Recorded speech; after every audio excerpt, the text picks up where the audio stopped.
Hello and a very warm welcome back to the garden. It's a stunning day in March and I thought I'd give a bit of a garden tour to show how it's looking at this time of year and to use as a reference as the garden starts to now rapidly change over the coming months. We're going to begin where most of the garden starts, on these shelves here. We've got lots of onions, all kinds of peas, beetroot, shallots, broad beans, and then underneath me here I've got amaranth, caraway, and then all along this side there's also a lot of other seedlings coming through. So from what I can see here, there's coriander, Swiss chard, spinach, all kinds of broad beans, more peas, broccoli, calendula, dill, all sorts of things are coming through, and it's really exciting because it's getting that bit closer to seeing parts of the garden beginning to slowly and gradually fill up with new plants for the season. The first of the new crops to pop up was obviously garlic. I've got two different varieties here, Germiado and Primer. Now the Primer is looking a little unhealthy and I'm not really sure why, but it's still putting on all of this fresh green growth and I'm going to be optimistic with how it's going. And again, you can see more Germiado, and this is perfectly healthy enough. And very soon we've got two garlic patches here in the garden, and I reckon within a month we're going to start harvesting the green garlic, which is going to be really nice, where we can actually use basically the stem of the garlic in a lot of cooking, and it is such a wonderful ingredient. Then to my right we've actually got a lot of elephant garlic starting to come up. It's something I've wanted to grow for many years and I always forgot about it, and then finally I remembered about it at the right time of year, and you can see these beautiful eruptions of elephant garlic coming through, and I'm really curious to see how big these actually get, because apparently they can get pretty massive. I love this little part of the garden because there's so much greenery and vibrance.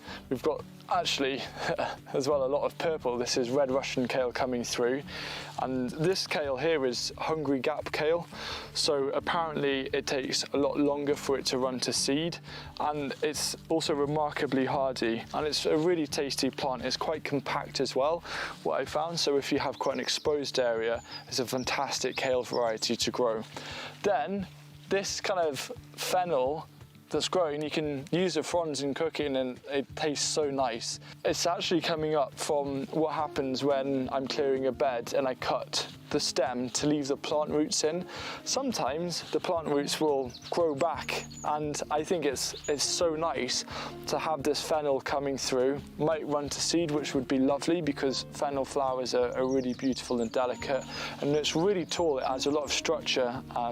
Like last year we let some of the fennel grow and it was such a stunning sight. So to have this fresh fennel flavour and see these growing through is really welcoming. And then honestly, probably the most exciting thing about the garden right now for me is looking at these purple sprouting broccoli.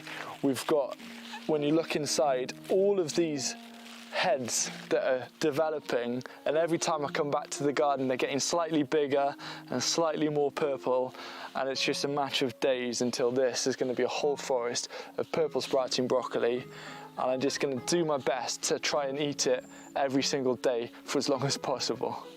Here's a second patch of garlic. This again is Germiado, and I'm pleased I planted that because it's all lovely and healthy and it's growing at quite a nice pace now.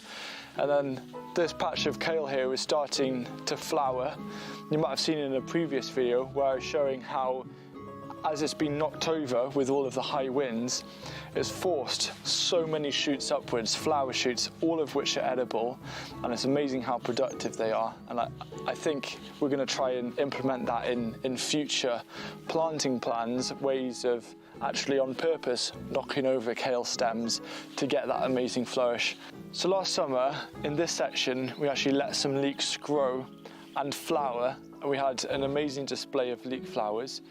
And this year we putting in a different flower. It's not an edible flower, it's actually a poisonous flower. It's foxglove. But foxglove is such a stunning, striking plant, and it adds a pop of colour.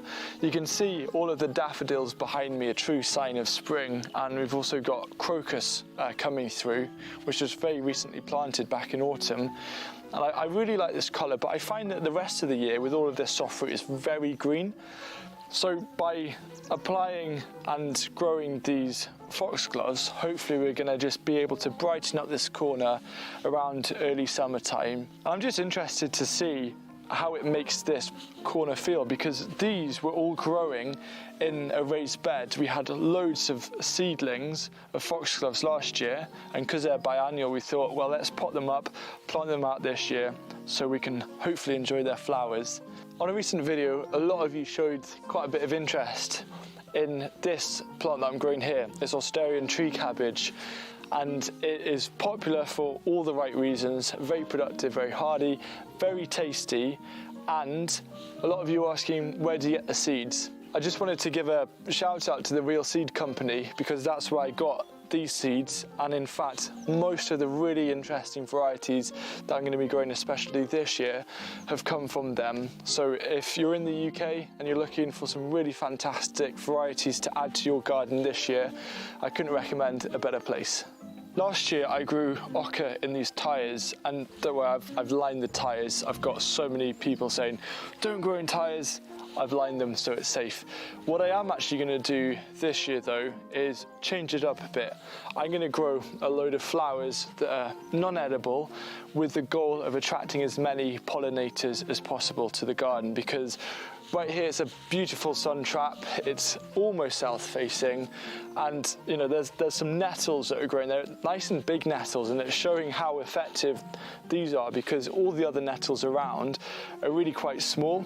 So this is always going to be 2-3 degrees Celsius more warm than the rest of the garden. This top part of the garden is relatively quiet. I've replanted the strawberries, taking as many of the layers as possible, and those are going elsewhere. There's a new herb bed just to your left that again is utilising the direction of the sun, so we're going to grow a lot of different herbs there, a lot more kind of the perennial herbs as well. This in front of me here, this bed last year was where we grew all of the brassica seedlings, so it's a brassica seed bed. I'm actually considering doing the exact same again this year, based on how healthy and how great everything was, and also as a bed to start off my leek seedlings, because I use the same technique for leeks. I sow them and I create a leek seed bed, lift them up, and then transplant them to their final positions later on down the line. And then just to the side of the polytunnel, again, going to be a lot more herbs, a lot more flowers. We've got these honeyberries and blueberries all starting to bud and come through. Right now I've got a really strong smell of coffee, because most of this bed comprises of used coffee grounds that I've been collecting from local cafes.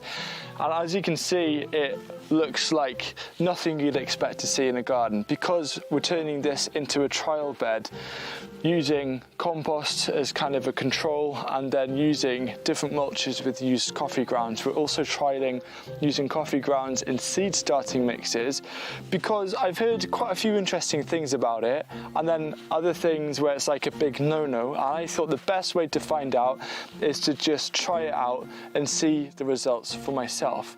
So this is going to be a really big part of this year in terms of that experimental side, really going all out, really creative, and just thinking, well, whatever happens, we'll know the results, because I'm on this mission now, especially this year, to try and find as many different methods and techniques and the joining of ideas together to learn as much as possible and then share it with you guys. So we've got this new project that's been set up right now, that's a really exciting growing project. We've got a mini garden going in.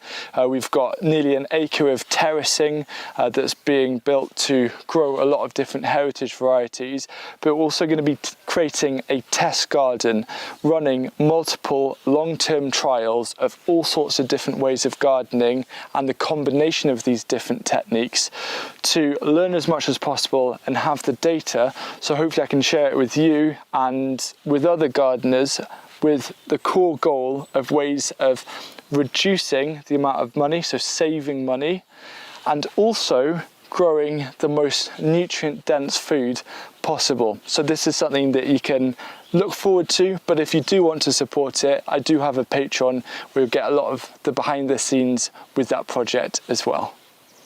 As time progresses, the length of the trellis running along this outside boundary has been gradually creeping and increasing, and the goal is to add as much trellising as possible further up the bank. Maybe it's a little bit too late to plant new things. For example, this is a new fig and you can see these buds just appearing, but I'm thinking tons of climbing beans and runner beans because it is such a lovely area and it will help create a more enclosed feeling for the garden. The polycrop has been such a nice space over winter. It's been a shelter, it's been nice and warm, and also we've had a lot of greenery, but now things are rapidly changing. We've got potatoes being planted in buckets, we've got peas that we've just put out. However, something has been nibbling those, so I'm gonna have to take action because I need my peas. I'm looking forward to that, and it's gonna be first peas of the season in here. But yeah, it's just getting everything starting to ramp up. We've got lots of radishes growing that are looking really, really nice.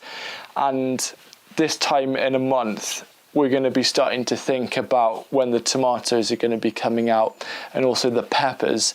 And that is always a massive transition in the season. There's all sorts of other little things happening in the garden. We've got new beetroot leaves coming through, the swede is starting to flower, that's another crop, the flowers.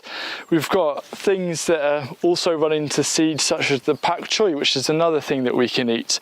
But really, it's a nice slow start to a new year.